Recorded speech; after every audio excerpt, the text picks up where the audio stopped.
Bonjour à tous et bienvenue dans Contact. Vous pensez peut-être être irréprochable en matière de code de la route. Eh bien aujourd'hui on va tester vos connaissances, on est parti à votre rencontre et pour les moins bons élèves, Olivier prendra le temps de nous rappeler certaines règles. Contact vous répond, c'est maintenant.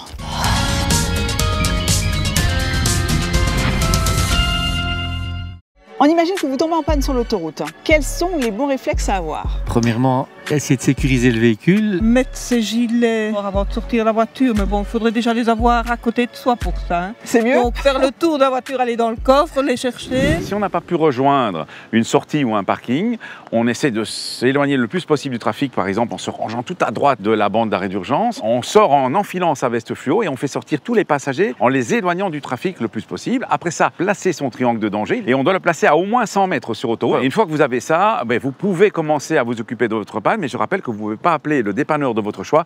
Il faut passer par le central de la police pour pouvoir faire venir un dépanneur agréé sur autoroute.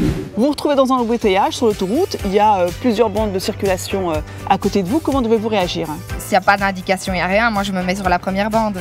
Le plus à droite possible, histoire de laisser passer au cas où une ambulance. Et ça, en général, on se fait le mouvement de ceux de derrière. En cas d'embouteillage sur une route où il y a deux bandes de circulation, voire plus dans le sens que vous suivez, il va falloir créer ce qu'on appelle un couloir de secours. Donc les véhicules qui sont dans la bande la plus à gauche vont serrer à gauche et ceux qui sont sur les autres bandes vont serrer sur leur droite. Ça ouvre ainsi un couloir dans lequel les ambulances ou la police vont pouvoir se frayer un chemin plus rapidement que si vous attendez qu'une sirène soit dans votre dos et que vous commencez seulement à vous dire il faut que j'ouvre la route. Merci Olivier pour tes précieux conseils. À très bientôt. Avec plaisir, au revoir. Au revoir. Et merci à vous d'avoir joué le jeu. Si vous avez des questions, n'hésitez pas à nous les poser. Pour ça, c'est très simple. Il suffit de scanner le QR code en bas de l'image. À la semaine prochaine et d'ici là, bonne route.